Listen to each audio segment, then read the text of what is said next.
जय सेवा दोस्तों, मैं राहुल खन्ना के इस वीडियो में आपका स्वागत है। दोस्तों, आप जानते हो मैं आपके लिए इंटरेस्टिंग टॉपिक लेके आता हूँ और इन दिनों टॉपिक चल रहा है कि क्या हम लोग बिक चुके हैं। और ये सवाल बाकियों का किया हुआ नहीं है, हम जैसे लोगों को ही पड़ा हुआ सवाल है कि क्या हम सब लोग बिक चुके हैं। क्या हम लोग लोकतंत्र को लेकर सीरियस है?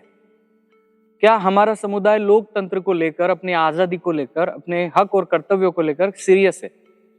बहुत सारे सवाल जब मन में आते हैं तब उसका उत्तर जो है हम ढूंढने की कोशिश करते हैं। हाल ही में महाराष्ट्र में एमएलए की यानी विधानसभा की जो इलेक्शन है वो हो गई और वहां पे बहुत सारे रिजल्ट हमारे सामने आए।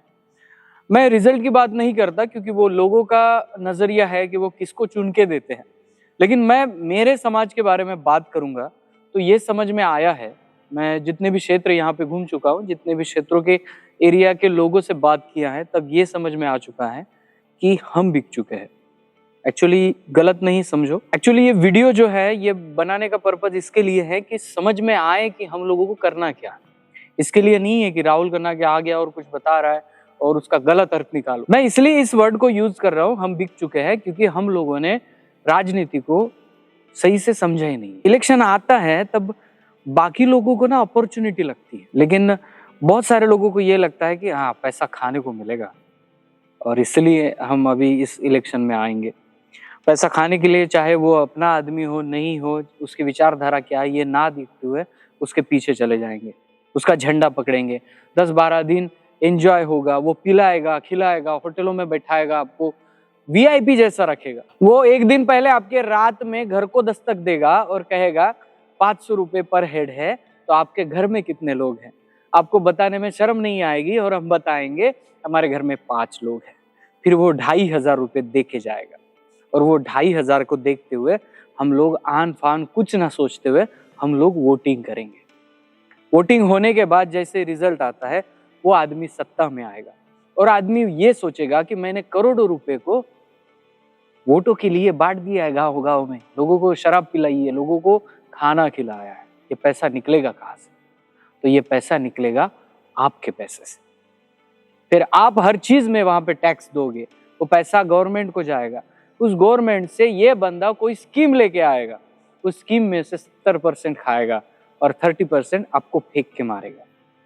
इसलिए पिछले महीने बनाया हुआ रास्ता उखड़ जाएगा, आपकी अच्छी बनाई हुई स्कूल गिर जाएगी, आपकी पानी की सुविधा की नल का पाइपलाइन टूट जाएगा और फिर ये दौर फिर से गोल गोल घूम जाएगा।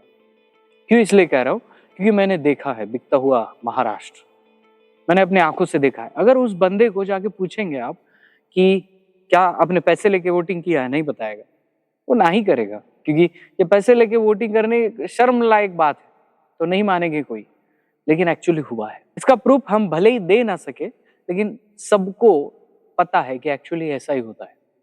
लोगों के दिमाग में ये धारणा है कि जिसके पास पैसा है वही खड़ा रह सकता है, और लोगों की ये भी धारणा है कि जो पैसा देगा उसे वोट मिलेगा। तो कहना यह चाहता हूं कि हम जो SC ST OBC इस फंदे में पड़े हैं कि जिसके पास पैसा है वही खड़ा रह सकता है और जो पैसा देगा उसको ही हम वोट देंगे, इस सिचुएशन में आके अगर खड़े हो गए हो तो याद करो बाबा साहब की उस संविधान को, जिन्होंने बनाते समय कुछ बातें आपको बताई थी और उनको ये भी पता था कि जो कानून मैं बना रहा हूं उस कानून के चोर दरवाजों से काम किया जाएगा। और इस संविधान को बाधित रखने के लिए, संविधान को मजबूत रखने के लिए और लोकशाही लोकतंत्र में ऐसा ना होने के लिए SC ST OBC संविधान के पीछे खड़े रहना जरूरी है। लेकिन मैंने जो मंजर देखा वो कुछ अलग था। और पॉइंट और डिटेल से समझाता हूँ, इस वीडियो को प्यार से देखिए। हो सकता है मेरे अंदर इसके बारे में गुस्सा हो, लेकिन गुस्से की वजह ये नहीं है कि आपको कुछ भी अनाप शनाप बताया जाए। सीधे सरल भाषा में आपको बताता हूं। हमारे पुरखाओं के पास जमीनें थी, जंगल था, जल था, और इसी वजह से कोई दूसरा आदमी यहाँ आके आक्रमण करता है, या आक्रमण नहीं कह सकते, रहता है तो रहने देते थे, लेकिन अगर वो अपनी कुछ गंध फैलाता है यहाँ पे तो उनको साफ किया जाता था। इसी वजह से कोर्ट पद्धति, इसी वजह से गढ़ पद्धति है। गढ़ पद्धति में यही भी होता था कि राजा होते थे और वो अपने क्षेत्र पे कंट्रोल रखते थे। दूसरा आदमी या दूसरा कोई भी विलन आता है तो उसको आक्रमण के जरिए, युद्ध के जरिए उसको खदेड़ा जाता था। क्या अब वो मौसम है? आपको कोई तकलीफ दे रहा है, क्या आप अभी तलवार घोड़े पे बैठकर लोगों का सामना करने जाते हैं? नहीं जा सकते। क्या अभी ये मौसम है कि आपके गांव में कोई आ गया, कोई विचारों से गंदगी फैला रहा है, तो क्या आप जाके उन पे हल्ला करेंगे? ऐसी सिचुएशन है? नहीं है। ये संवैधानिक दौर है और इस दौर में हमें संविधान के रास्ते से अपने हक और अधिकार को पाना है। तो ये कैसे पा सकते हैं? आप 100 साल भी राजनीति को गंदा कहते रहेंगे ना, तो कभी भी आपके हक और अधिकार नहीं मिलेंगे। मेरी बात ये लिख के रख लीजिए। राजनीति को गंदा कह के जो उतरता ही नहीं है, उसको उसके हक और अधिकार मिलेंगे कैसे? क्योंकि आपके हक और अधिकार का रास्ता यहां से राजनीति से, विधानसभा से, संसद से सर्वोच्च न्यायालय तक जाता है। और इस रास्ते को जब तक आप अपनाएंगे नहीं, आप अपने हक और अधिकार की बातें किस मंच पे करेंगे और क्यों करेंगे? किस लिए करेंगे? इसका क्या फायदा है? इसका एक ही रास्ता है। अगर आपको पैसा चाहिए, अगर आपको 5वीं अनुसूची चाहिए, अगर आपको गांव में आपका एरिया चाहिए, गांव में आपकी जमीन चाहिए, गांव में आपका शासन चाहिए, आपका अधिकार चाहिए, मावा नाटे मावा राज चाहिए, तो बंदो अपना एमएलए चुनने की शक्ति रखो, ताकत रखो।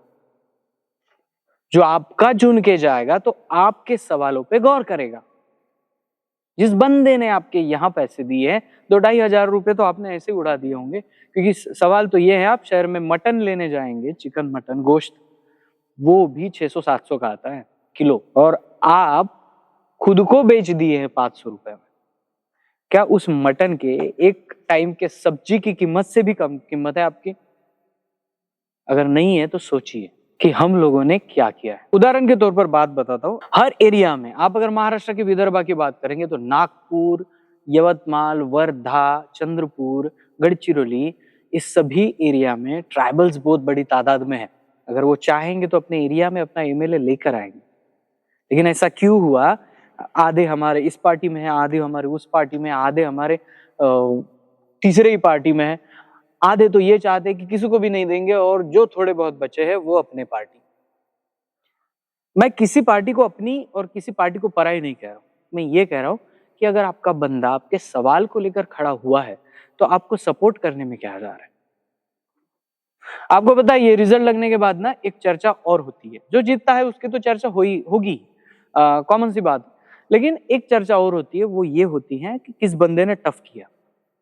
भले ही जीत दूसरा चुका हो, लेकिन किस बंदे ने टफ किया और उससे उसको कितना वोटिंग आया, और उससे उसका आंकड़ा समझ में आता है। और अगली बार जो स्ट्रेटेजी अपनाते हैं ये पॉलिटिक्स वाले लोग, ये उसी प्रकार होती है कि इस समाज के इतने वोट है, इस समाज के इतने वोट है, तो हमें टारगेट क्या करना पड़ेगा।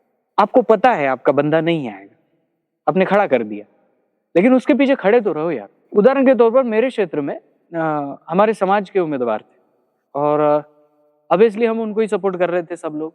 तो बहुत सारे लोग, एक आया बंदा और पूछने लगा, दादा पता है आपको ये नहीं आने वाले। लेकिन मेरा जवाब उसको ये था, वो आए ना आए सपोर्ट करना मेरा काम। और बात रही दूसरी कि वो नहीं आएंगे, इसकी गारंटी जब रिजल्ट लगेगा तभी देंगे। और तीसरी बात, फिर भी नहीं आएंगे, फिर भी हमारा आंकड़ा दिखेगा। उस बंदे के पीछे कितना प्रचंड समाज खड़ा है वो आंकड़ा दिख जाएगा, और वो आंकड़ा आगे आने वाले इलेक्शन में इम्पैक्ट पाड़ेगा, इम्पैक्ट डालेगा। और इसी वजह से अपने आदमी को सपोर्ट करते रहना जरूरी है। आज हम ये इलेक्शन है, इसमें हमने अपने लोगों को ज्यादा सपोर्ट नहीं किया, आने वाले इलेक्शन में बहुत ज्यादा करेंगे, उसके बाद के इलेक्शन में सपोर्ट करेंगे, सपोर्ट करते रहेंगे जब तक कि हमारे एमएलए एमपी आते नहीं। क्योंकि वो नहीं आएंगे तो 5वीं अनुसूची, पैसा और अन्य जो भी हमारे प्रॉब्लम्स है वो दूसरे लोग सॉल्व नहीं करने वाले, कोई फायदा नहीं है उसमें।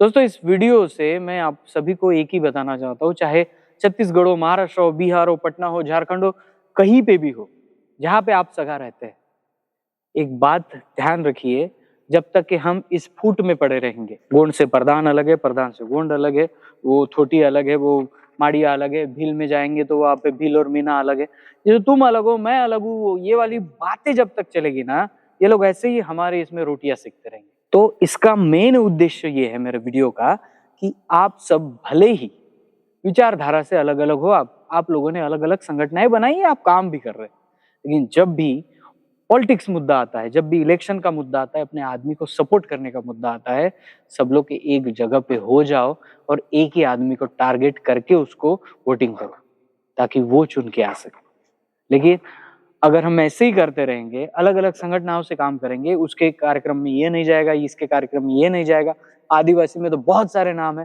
लेकिन काम कोई भी नहीं आ रहा, तो क्या मतलब है हमें ऐसे टूट के बिखर के रहने का। इसलिए तो मैं हमेशा कहता हूँ मुझे फोन वही मंच करे, वही लोग करे जो प्रोग्राम आयोजित कर रहे हैं जिसमें भेदभाव ना हो। अगर पर्टिकुलर एक ही समुदाय प्रोग्राम कर रहा है तो उनको पता है कि राहुल खन्ना के उनके प्रोग्राम में नहीं आएगा, फोन करके वेस्ट करना है टाइम। क्यों ये स्ट्रेटेजी मैंने अपनाई है?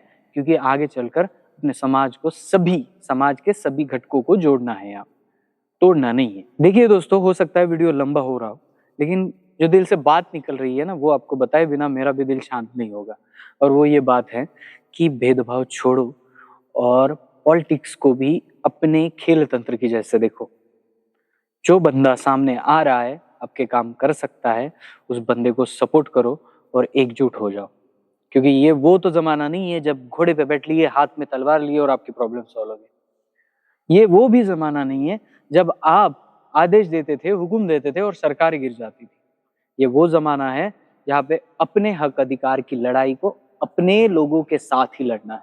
आज तक हम 20 साल से देख रहे हैं, हमारे पेशा, 5वीं अनुसूची के जो प्रॉब्लम है, जो जंगलों के प्रॉब्लम है, जो हसदेव का प्रॉब्लम है, ना ही कोई वहां की गवर्नमेंट छुड़ा पा रही है, ना ही कोई और। इसको छुड़ा पाएंगे हमारे लोग, हमारे एमएलए, हमारे एमपी। मैं ये नहीं कह रहा हूं कि किसी पार्टी पे आप ट्रस्ट करो, किसी पार्टी को बनाओ नहीं बनाओ, ये आपका माजरा है, लेकिन जिस क्षेत्र में आप हो, याद रखो अपना आदमी लाने की कोशिश करो, क्योंकि वो ही आपके हक अधिकारों के बारे में बात कर सकता है और आपके गए हुए अधिकारों को छीन के ला सकता है। तो भेदभाव की राजनीति छोड़ो और अपनाओ अपना लोकतंत्र, जो भी ट्राइबल तंत्र है। दोस्तों, मुझसे मिलना है तो आप आ सकते हैं यवतमाल के स्टूडियो में, जो भी मेरा रिकॉर्डिंग स्टूडियो। आपको गाना बनाना है या और भी कुछ करना है तो स्क्रीन पर आपको नंबर दिख रहा है, उस नंबर पे कॉल करें। मैं वहां पे अवेलेबल हूँ। आइए कुछ बनाते हैं, पाटा बनाते हैं और समाज को प्रबोधित करते हैं। मिलता हूँ अगले वीडियो, अगले टॉपिक के साथ। तब तक के लिए जय सेवा, जय जोहार, जय आदिवासी, जय गुणवाना।